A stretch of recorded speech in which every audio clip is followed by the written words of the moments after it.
kita mo nagkakaroon sila ng pag-uusap sa impeachment. Nagbabayad sila ng trolls para manggiba doon sa mga lumalaban sa kanila. Nag-iisip sila, nag-aaral sila doon sa mga impeachment cases. Pinag-uusapan nila yan.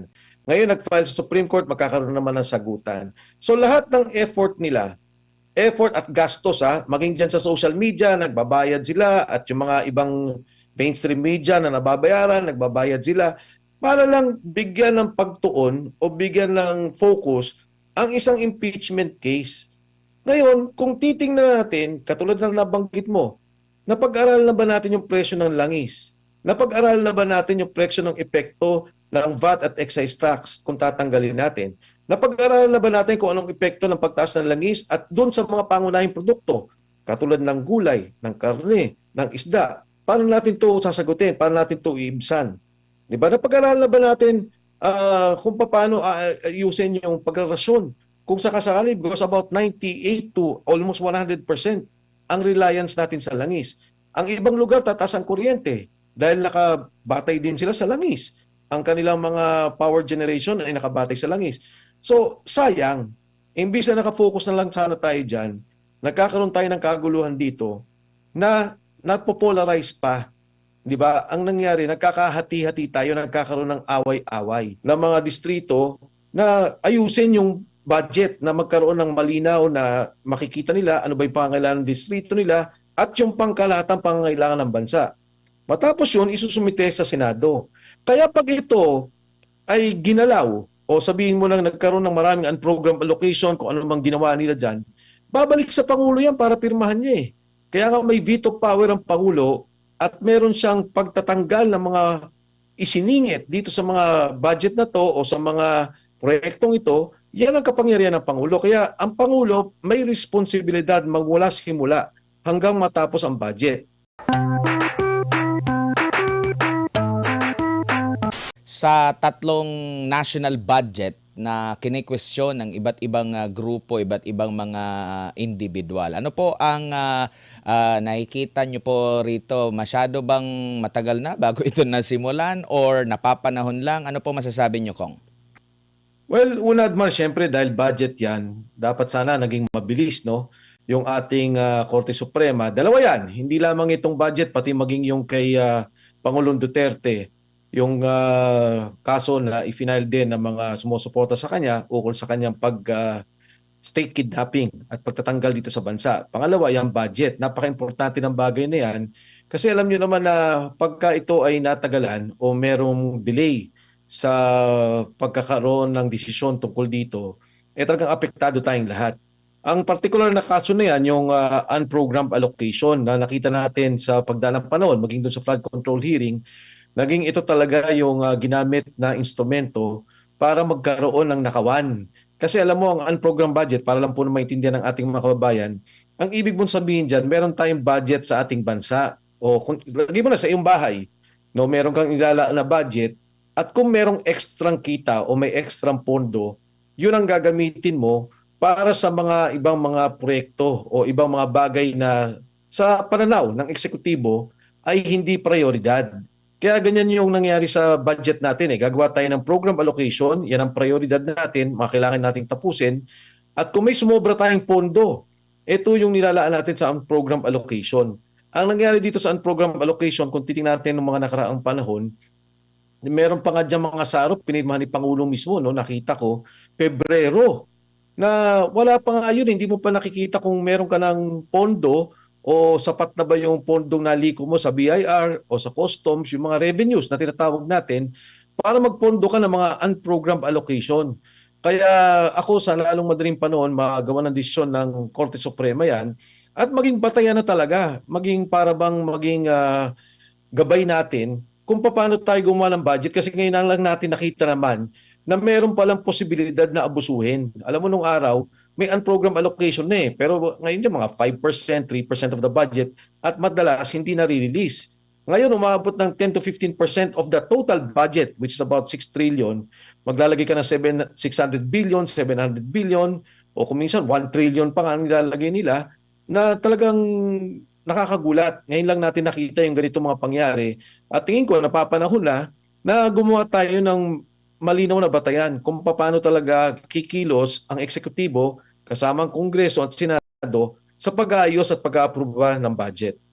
Opo, realidad po na lagi pong deficit ang atin pong gobyerno, ang atin pong bansa po. Bakit pa kaya nagkakaroon ng program at sasabihin na if ever na merong sobra o di kaya ay kung may ibang mga sources, no? Kasi Kung araw, nakikita natin na kailangan pala, sige, mangutang na tayo pero gawin nating build, build, build para buhayin yung ating ekonomiya na minabuti natin na umutang. Kung 5 trillion lang, ginawa nating 6 trillion, utang tayo ng 1 trillion para nga lalo nating mapalakas yung ating ekonomiya, magkaroon ng gana, no? O magkaroon ng pagkabuhay ang ekonomiya natin. Kaya nagkakaroon tayo ng mga pangungutang tungkol para dito sa ating mga budget o sa ating mga proyekto. Pero parang ang nangyari nga dito sa administrasyon ni Pangulong Bongbong Marcos, parang ang naging program allocation, ang naging palusot para mailagay nila yung mga korupsyon na nakikita, nadidinig natin sa ngayon. Kasi katulad na nabanggit mo, Admar, kung priority yan, dapat nandun na yan sa mismong budget na inumpisahan natin.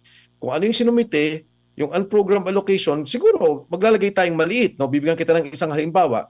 Pagpalagay mo na sinabi natin na, o sige, hindi to, wala na ito muna sa priority, pero ilalagay natin, kunyari, ang isang ospital na pagka may extra budget, ilalagay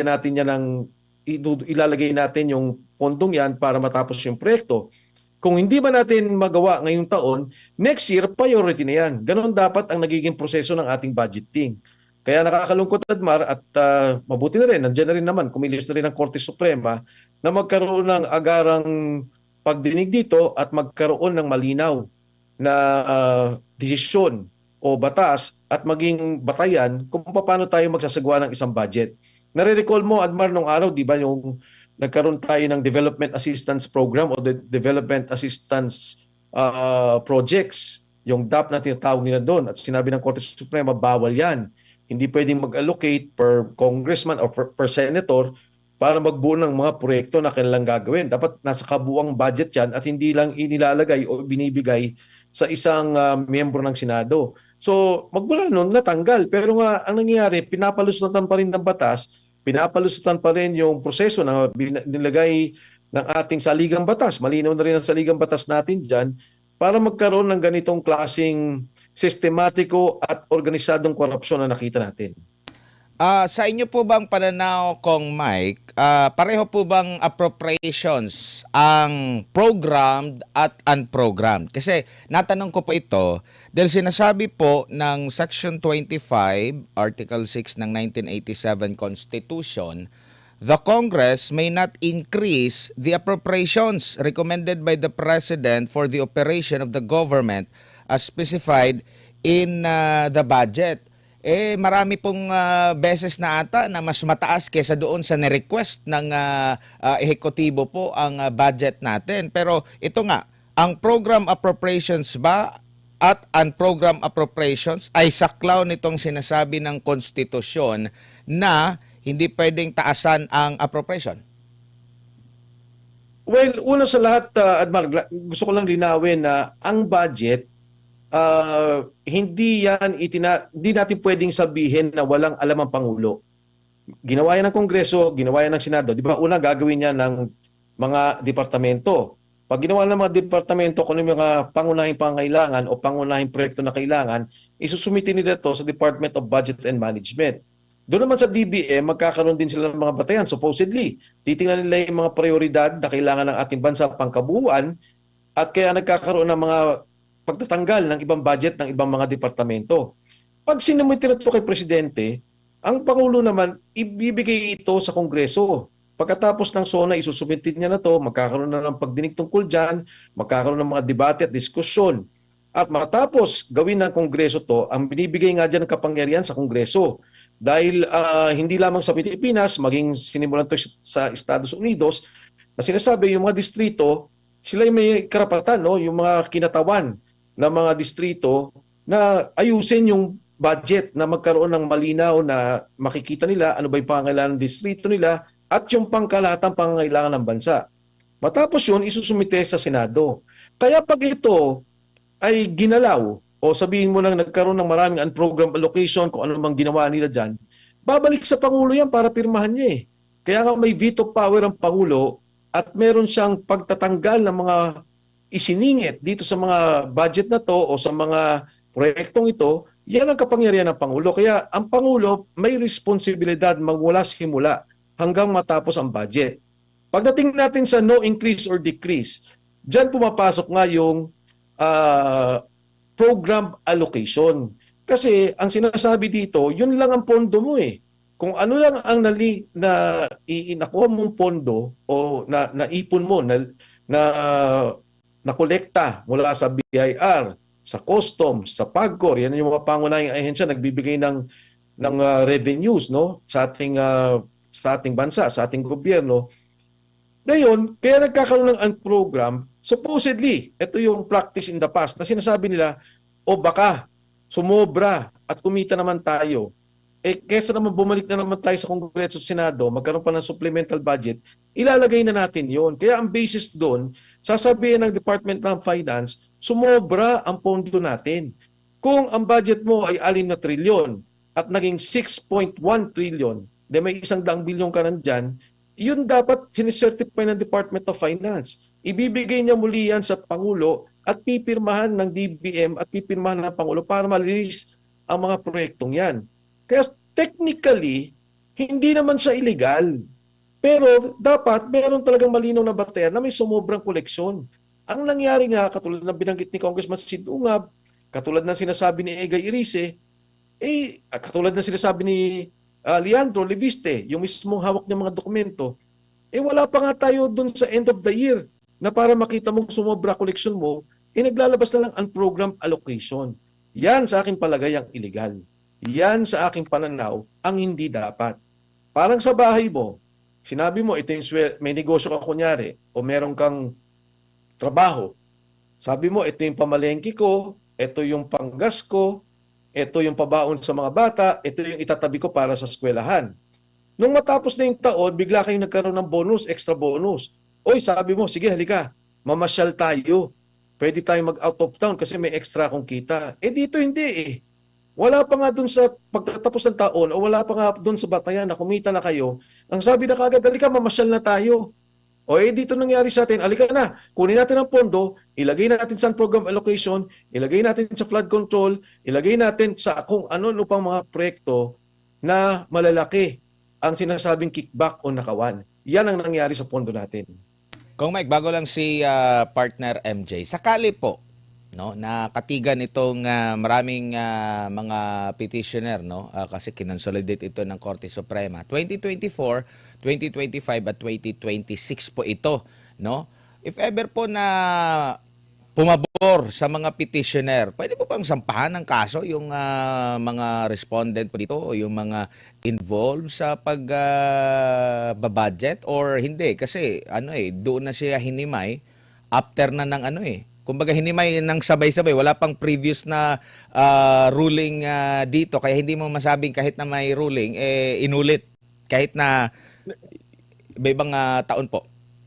Well, MJ, naalala mo yung final namin na impeachment case kay Pangulong Bongbong Marcos. Isa yan sa batayan na sinabi namin na ang ginawa mo doon sa unprogrammed allocation, naglagay ka ng pondo sa unprogrammed allocation na illegal, tapos ang ginawa mo sa unprogrammed allocation for flood control. Ang masama pa nga doon sa sinasabi namin, yung mga program, yung binabanggit mo MJ kanina, yung program, huwag gagalawin. Para mailusot pa nila yon, kinuha nila yung pondo ng, example na lang, yung Metro Manila Subway. Nasa program allocation yun, kasama na yun sa budget. Kinuha nila yun, nilagay sa program. Kung 100 bilyon yon, naglagay sila ng 100 bilyon na kung ano ng proyekto, kasama na dyan yung flood control. Nangyari, nandun sa program nila yung Metro Manila Subway. Ngayon, yan ang binabanggit namin na kaso laban kay Pangulo na may culpable violation ng Constitution doon sa ginawa at syempre binabanggit nga namin na yung buong skema lang to ay graft and corruption, plunder to the effect na meron kang pagnanakaw. Yun yung violation na binabanggit namin na final kay Pangulong Bongbong Marcos.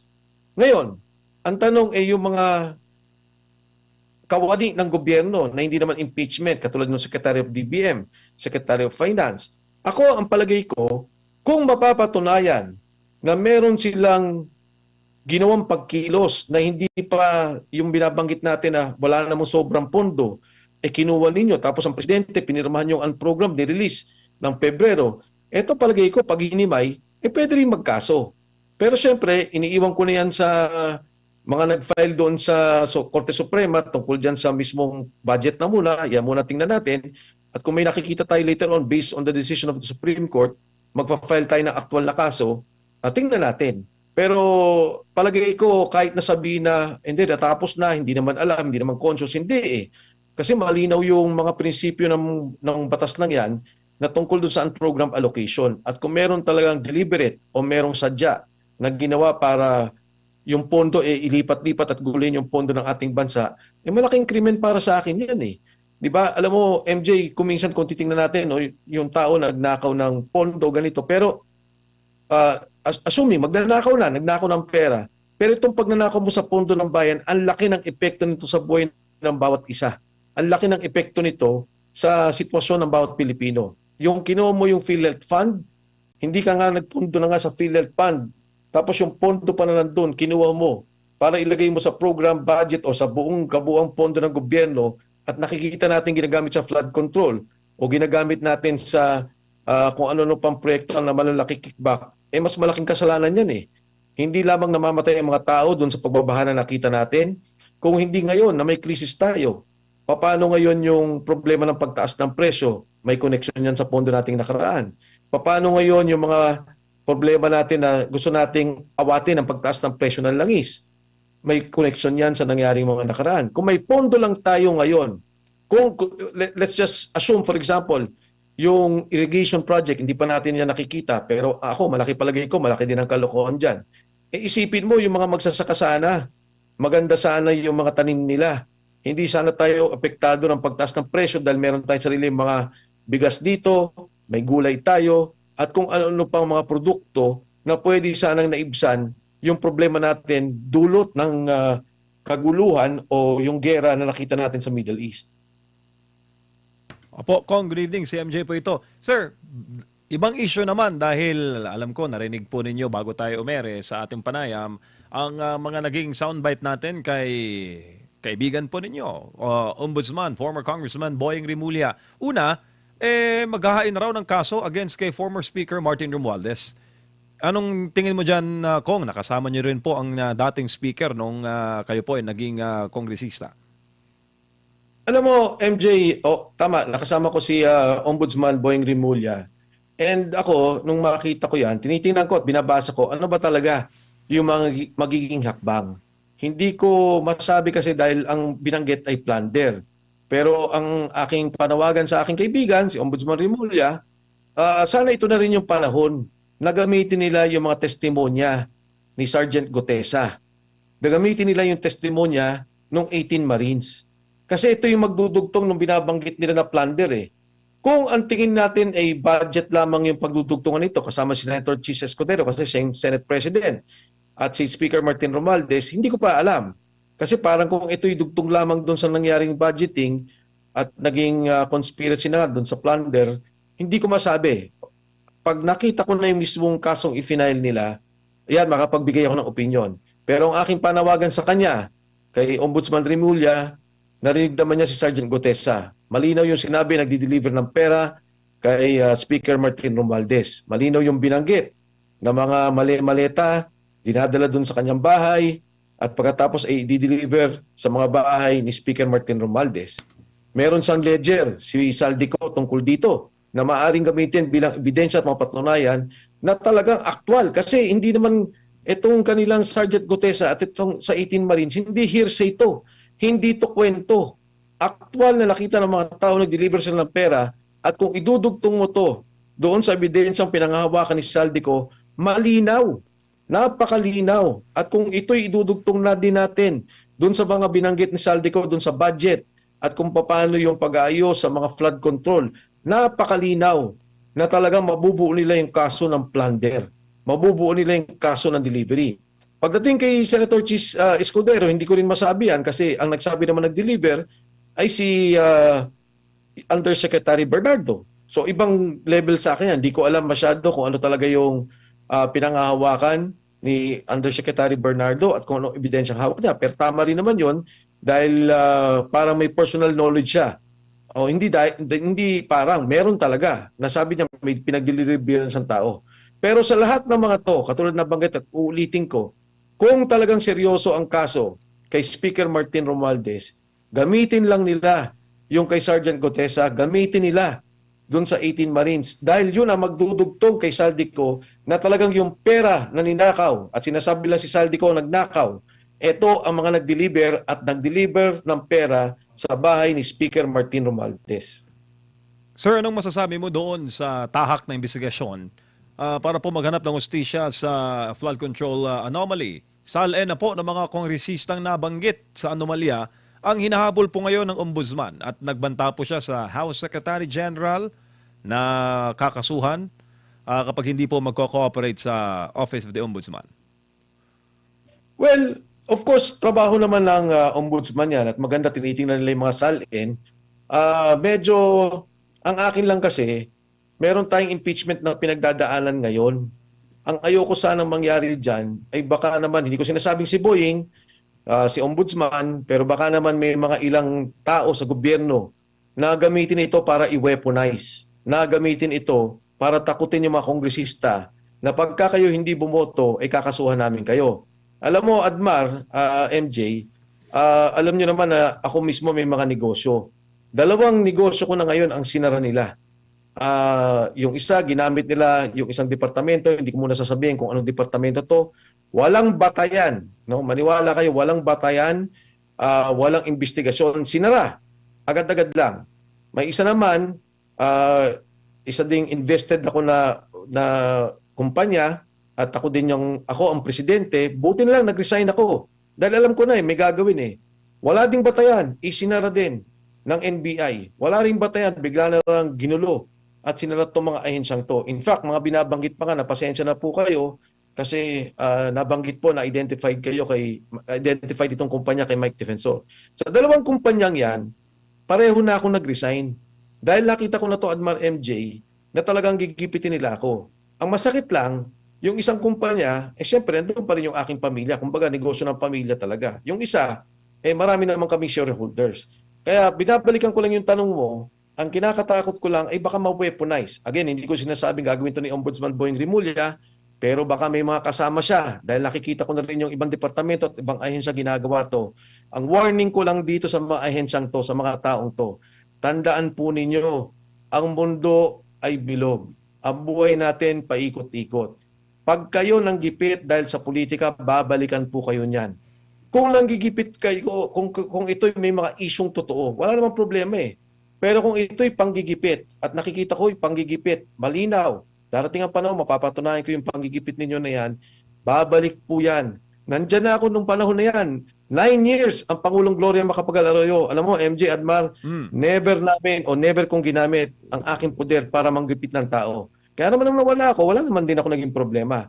Pero itong mga taong to, siguro baguhan sa mga posisyon at medyo sumisip-sip sa taas, nako, maniwala ko kayo, babalikan kayo ng lahat ng yan. Tsaka, yung timing, sir, di ba? Yung timing makikita mo eh. Correct. Correct. Ika nga ng kasabihan timing is the key. Tingin mo, ang timing, yung paghingi ng salin at kakibat po yung impeachment na sinusulong. Yan ang binabanggit ko, MJ, na yung salin nga, siguro, hindi ko alam, no? Baka siguro yung budget medyo hirap sila ngayon dahil nga may mga krisis tayong kinakaharap. Wala silang pambigay sa mga kongresista katulad ng mga nangyari ng mga nakaraang araw.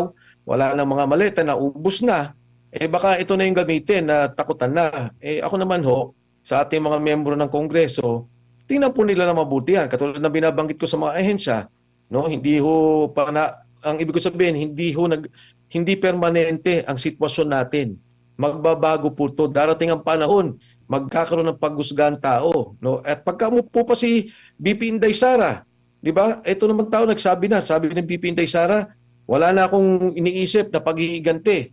Basta ito, iiwan ko na lang sa kung sino man magiging vice president ko at sa batay sa ustisya, tingnan niya kung sino may mali at sino may matama.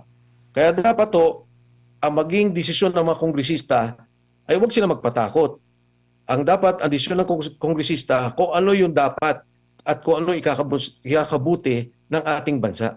And it goes both ways, Kong, sa mataas at mababang kapulungan ng Kongreso, Senado, maaari din. Kasi pag nakalusot itong impeachment sa House, ang bola ay papasa na po sa Senate Impeachment Court. Parehas din, may banta rin. Kung titingnan po natin yung inyo pong teorya na binanggit ngayong gabi. Isipin mo naman, MJ, di ba na magkakaroon na ng Senate presidency na magpapalit?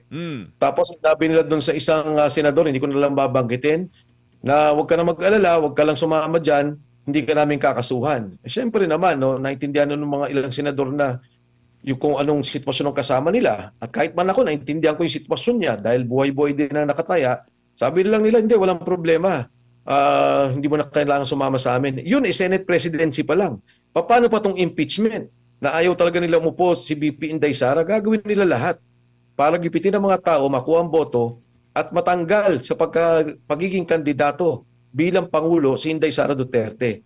Alam mo, MJ, ang hindi ko maintindihan, ang gusto ng administrasyon katahimikan.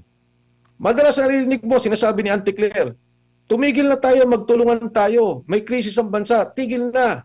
Huwag na kayong maging kritiko sa ating administrasyon. Eh di ba dapat nga itong si Inday Sara, tigilan nila. Huwag nilang gipitin para tumahimik ang mga tao. Ang nangyayari kasi nakikita ng taong bayan, ang daming korupsyon, hindi nyo pa nga napapakulong, wala pa kayong nasasagot. Pagkatapos iipitin nyo naman yung Vice President na malinaw na politika, eh kayo gumagawa ng gulo eh. Kung gusto nila ng tahimik, tigilan nila si Vice President Inday Sara. Itong ginagawa ni Ombudsman Boying Rimulya na pag-file ng kaso, maganda to. Hindi pa natin alam kung ano tong mismong kasong to, pero maganda to at matatahimik ang marami nating kababayan. At ang pangatlo, higit sa lahat, ayusin natin yung problema natin sa krisis na kinakaharap natin sa ngayon.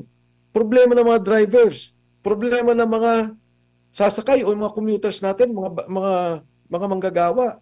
Magiging problema natin ang pagtaas ng presyo. Lahat ng to, kailangan tingnan at sagutin ng administrasyon.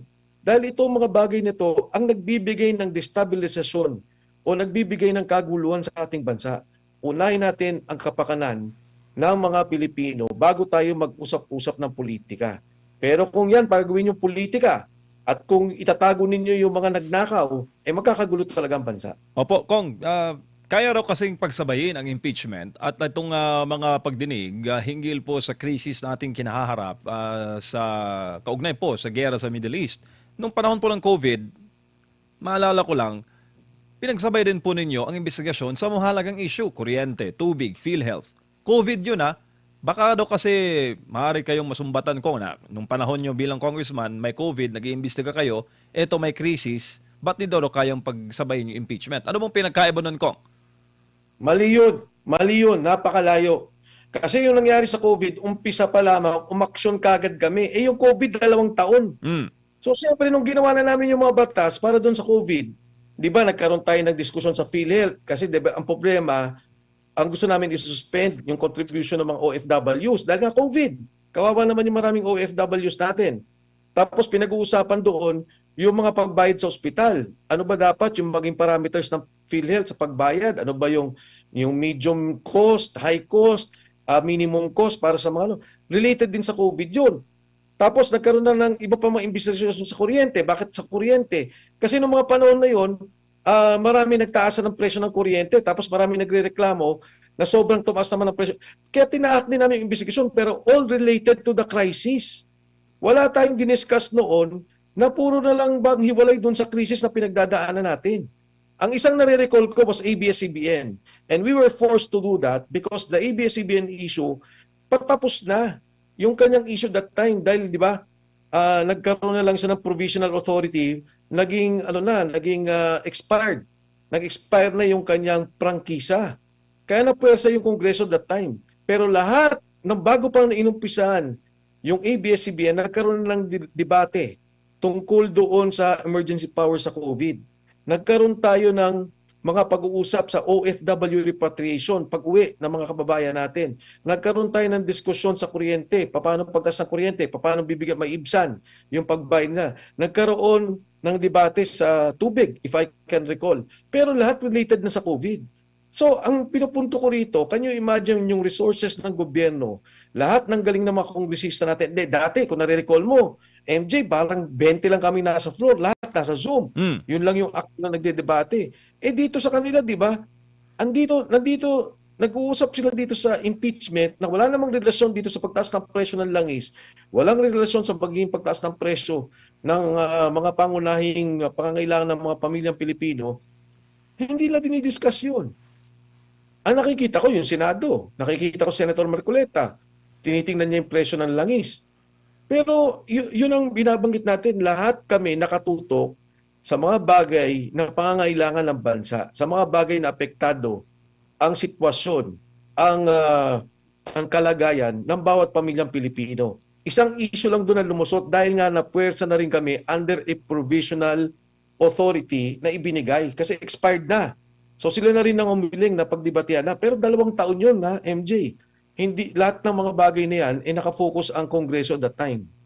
Opo, tsaka maalala ko lang, kasama pa kayo ni Kong Boying noon, Ombudsman Boying, sa mga pagtalakay noon na Kong Mike nung mga panahon na yon.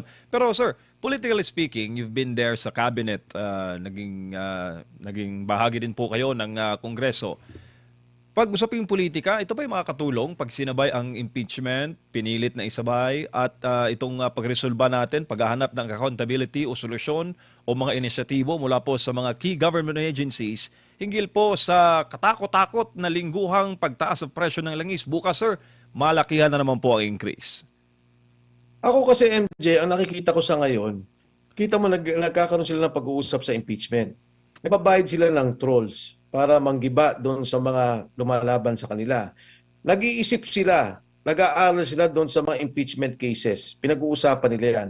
Ngayon nag-file sa Supreme Court, magkakaroon naman ng sagutan. So lahat ng effort nila, effort at gastos, maging dyan sa social media, nagbabayad sila, at yung mga ibang mainstream media na nababayaran, nagbabayad sila, para lang bigyan ng pagtuon o bigyan ng focus ang isang impeachment case.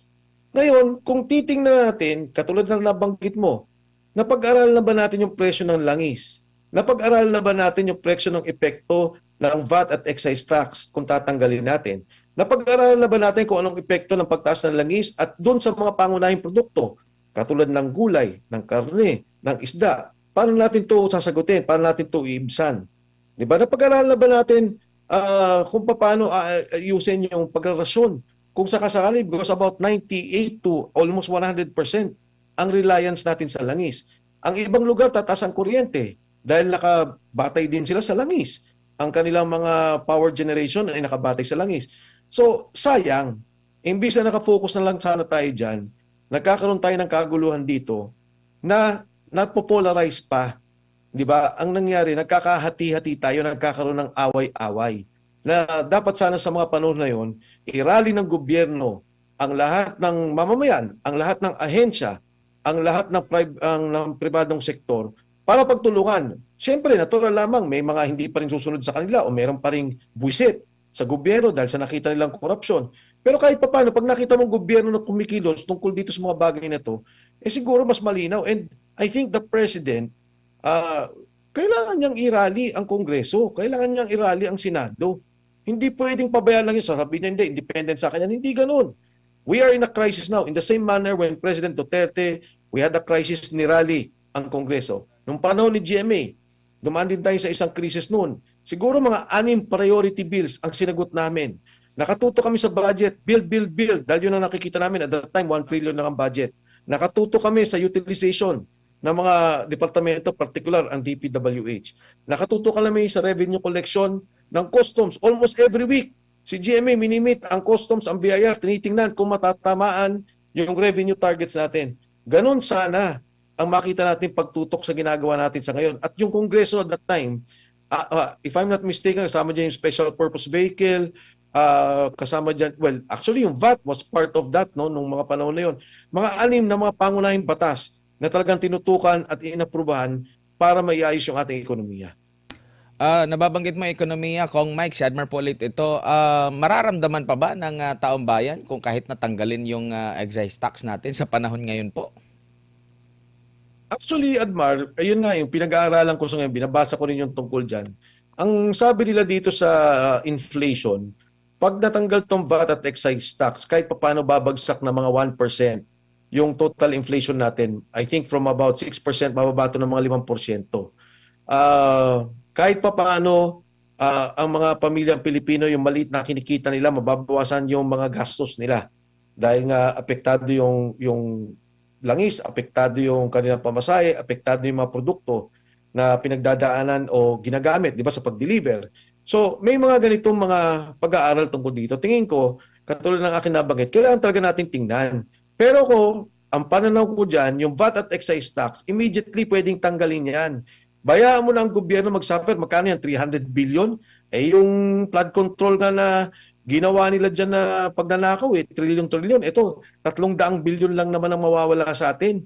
Eh bayaan na muna natin, sakripisyo muna gobyerno para naman yung tao o yung mga kababayan natin medyo maibsan o mabawasan yung kanilang paghihirap na nadadanasan ngayon. No? Ngayon pa lang, paano pa pagdating ng panahon?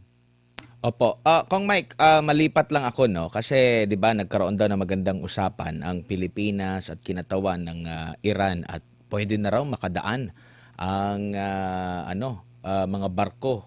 Hindi ko alam kung may barko ba tayo na dumadaan diyan sa Strait of Hormuz ba. Pero meron din akong nabasa na isang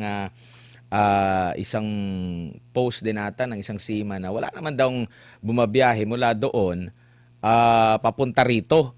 Mas maganda raw, ang suggestion niya, mas maganda mag-charter na lang daw ng barko kung okay na talaga yung may go signal na talaga with Iran, mag-charter na lang ng barko papunta doon mula dito sa Pilipinas. Ano pong basa niyo po rito?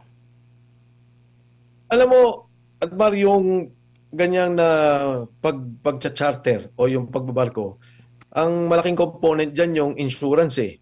Di ba? Dahil nga, pagka lahat naman ng barko, pag bumiyayan, may insurance yan. Ngayon, pagka hindi yan binigyan ng insurance, tataas pa rin ang presyo niyan. Kasi sasabihin ng may-ari ng barko, bayaran nyo to. Pagka ito'y may nangyari. Sa insurance naman, pag pinayagan niya, syempre mas mataas din sa normal dahil nga sa kaguluhan dun sa nangyayari. Tama naman yun. Pwede naman yun mag-charter kung gugustuhin nila. Pero ako kasi, para sa akin, no, parating, kunyari, itong sinabi na Strait of Hormuz, tingnan muna natin kasi nga, katulad na nabanggit mo, Admar, meron na ba tayong shipment coming from that area o passing to the Strait of Hormuz to the Philippines? Hanggat di natin nakikita yan, sana wala mo ng media. Kasi parang nangyari, tingnan nyo, pinayagan tayo dahil kami, ginawa namin to. Paano kung wala kang barkong dumaan at kung walang barkong bumabiyahe? Paano na yung gagawin natin? Ang sabi nila, sa China daw meron at maaaring chartered ng Chinese government o inalaw talaga ng mga state companies na mag-charter ng langis mula dito o pagdaan dito sa Strait of Hormuz. Ito, Admar, ano yan again, sayang nga, katulad ng sinasabi natin, imbis tong Kongreso, itong gobyerno, kung ano-anong pinag-aaksayan ng panahon, sana pag-aralan itong mga bagay na to. Kasi may pinag-uusapan ka dyan na shipping. At ang shipping, ibang klaseng shipping yan. Yan ay mga oil tankers. Hindi yan simpleng mga barko na mga cargo. So iba na naman ang treatment mo diyan. Pangalawa, yung insurance. Dahil Strait of Hormuz yan at may gera, magiging magkano ang cost natin diyan. Pangatlo, ito ba'y papayagan natin ang mga pribado na ipapakiusap natin sa gobyerno na merong dadaan diyan? O ito ba ay mamimili lang tayo sa mga kasalukuyang nagkakaroon ng shipment para dito? Ito yung mga bagay na dapat nating tingnan at pag-aralan. Dahil itong Strait of Hormuz o tayo mismo, ang bansang Pilipinas, katulad na aking nabanggit, almost 100% ang reliance natin o ang pagsandal natin sa pag-angkat ng langis sa ibang bansa.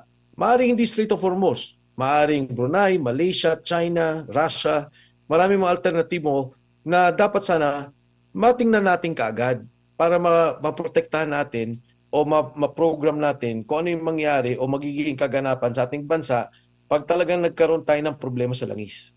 Opo. Kung Mike, anong nakapanayan po namin, si dating Energy Secretary sa panahon ng dating Administrasyong Duterte, Alfonso Cusi, nabanggit niya na noon pala, meron daw panukala na ibalik yung magkaroon tayo ng imbakan ng oil sa bansa. Kaso hindi raw pumasa hindi daw nasuportahan ng Kongreso. Meron ka bang information na ukol doon? Kasi nung nabanggit niya, nakikita na daw ng dating administrasyon, di ba? Nabanggit nga ni Senador Robin Hood Padilla, meron ng mga warning noon pa itong si dating Pangulong Rodrigo Duterte sa maaring mangyari dyan. Kaya kabilang daw yun sa mga contingency plan, long term yung malaking tulong. Pero hindi daw nasuportahan sa Kongreso. Kayo po ay naging kongresista sa panahon po ng Duterte administration. Meron bang ganun po na panukala po? And at the same time, yung sa yung sa nuclear din, na 'di ba na ipag-utos din 'yon ni dating Pangulong Rodrigo Duterte, South Korea pa ngayon na magkaroon ng pag-aaral. Kaso ang problema natin, wala tayo pa palang ahensya ng gobyerno, opisina na mangangasiwa doon, na kabilang daw 'yon sa mga requirements talaga po, Kong. Yes, well, Admar, alam mo, hindi ko sigurado yung binabanggit ni Secretary Alcusi doon sa panukalang yon. Pero syempre yan, if you recall, isang business decision yan eh. Ang sabi ng mga oil refineries noon, katulad na, di ba, yung dati, meron tayo ditong Petron, if I'm not mistaken, meron ata tayong Caltex and Shell na maliit. Pero I'm very sure Petron, no, isa yan sa marami tayong, meron siyang mga refineries dito. It was a business decision at the time. So ang nakikita ko diyan siguro parang ang nais gawin ng nila Secretary Alcusi o yung mga iba pang o yung ahensya ng Department of Energy magkaroon ng mga pagbibigay o insentibo para talaga magtayo sila dito ng mga oil refineries kasi wala naman nagbabawal eh. Pwede naman sila magtayo kung gusto nila pero siguro nakita nila napakalaki ng cost nila kung dito sila sa Pilipinas na magre-refinery, mas mabuti na finished product dalhin nila dito sa loob. So ito yung mga bagay na tama naman, kailangan nating pag-aralan. Doon naman sa nuclear power, nuclear energy, again, yan ay ilang beses na pinag-usapan, tuloy-tuloy din niya pinag-usapan sa Kongreso sa ngayon. Pero yun nga wala tayong pagkilos tungkol dyan. Alam mo, Admar, isa talagang malaking problema natin, yung continuity, yung political structure natin o yung strukturang pampolitika, ang sitwasyon niya o yung kanyang ang nagiging kaganapan, bawat palit, nag-iiba ng polisiya.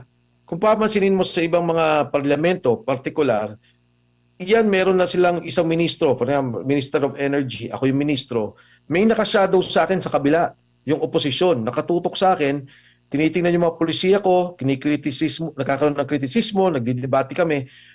Pagka kayo nagkapalitan at sila naman ang nanalo, nakita niya yung mga kailangan ipagpatuloy ng mga proyekto. No? Nagkakaroon ng continuity sa mga programa.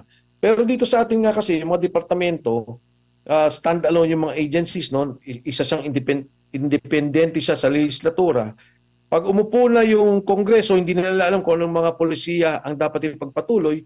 Pag upo naman ng sekretaryo, iba rin yung nasa isip niya o yung mga programang nandyan na implementa na lang niya o meron siyang gustong implementa, nawawala na lang din yung iba. Huwag na tayong magdebate dyan. Itong train, itong problema natin sa Philippine National Railways, paiba-iba yan. Kung titingnan mo, itong administrasyon, priority niya. Pagdating ng susunod na administrasyon, di niya priority, nabulok na naman yung mga train. Pagkatapos ng administrasyon to, priority na naman niya, mamimili siya ng train, gagawa siya ng mga programa. Pagkatapos papalitan, tatanggalin yung mga programa, pababayaan na naman yung mga train, nawawala yung pagtutok. So, kahit nasa existing projects na, existing systems natin, like the train system, na napaka-importante sa atin, palit-palit eh. So, panahon din talaga na tingnan natin yung ating political structure na maging maayos yung continuity o pagpapatuloy ng mga programa dito sa ating bansa. So mali pala yung mga sinasabi kasi laging tinatanong ng media, paano matitiyak na maano pa rin yan, makukontinue kasi patapos na yung termino mo. Halimbawa, pag magtatanong sa isang official, matitiyak yan kasi batas yan. So hindi pala ibig sabihin kahit na batas yan, pwede pa rin yung i-delay, Kong Mike, no? Pwedeng hindi ipagpatuloy yung proyektong nasimulan ng prior administration. Yun nga yung Manila Subway, madalas ko yung example yan eh.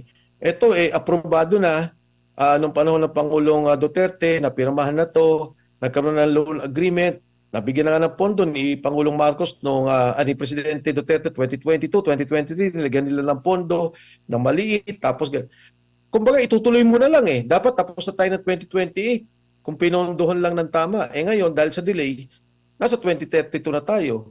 So yung 4 na taon na sayang na yun, na dapat sana para tayong Hong Kong, Japan, na nagbabiyahe yung mga tao, nakasabway tayo, na-delay. Bukod pa doon, dahil nga doon sa loan obligation natin, pautang, tinutulungan din tayo, pinupondohan tayo, hindi natin nilagay yung bayad o yung ating counterpart doon sa pondong yun, meron tayong babayaran na penalty. More or less, I think, dito sa subway, if I'm not mistaken, 150 to 200 billion ang ating magiging penalty dyan at madidelay nga ng another 2032 daw So another 4 years itong proyektong to. So yung binanggit mo lang doon sa Admar, doon sa mga continuity ng program, sana, 'di ba, yung pangulo kung maganda sana kung magtutuloy-tuloy, maganda. Pero pagka hindi at nag-iiba-iba katulad ng nangyari sa administrasyong to, problema. Kaya nga dapat maging ang Kongreso, maging ang eksekutibo in sync, nag-iisa doon sa kanilang ginagawa. Kasi katulad ng binanggit mo, yung mga proyektong binanggit ko, hindi naman siya batas Di ba? Ito'y budget. Pero may loan agreement. Pero hindi pa rin nila tinuloy o binigyan pa rin nila ng problema sa prioritization kaya hindi natin natapos. So in short, Kong Mike, napangatawanan ng kasalukuyang administrasyon na meron tayong bagong Pilipinas. Kasi nabago na Oo. Alam mo, sabi nga nung nakita ko yung sabi ng Pangulo, sabi niya, yung legacy niya, sabi niya na sana ay hindi masira. Iniisip ko talaga, ano yung legacy na pinag-uusapan? Ngayon, ewan ko, kung yung bang korupsyon na sinasabi na siya nagsimula ng investigasyon, babalik sa kanya yun Di ba? Babalik sa kanya yung problema ng korupsyon. Ang nakita ko lang talaga na, in fairness si Secretary Conrad Estrella, yung ginawa niya doon sa DAR, na isa sa mga unang mga achievement yun, mga sinauna pa, nung unang pag-upo ni Pangulong Bongbong Marcos, maganda yun. Yan ay isang legacy. Pero other than that, ang nare-recall ko lang yung Kamuning. Di ba yung flyover, yun ba to? Yung footbridge. Oo. Wala na akong makita Stairway to Heaven yung binago. Oo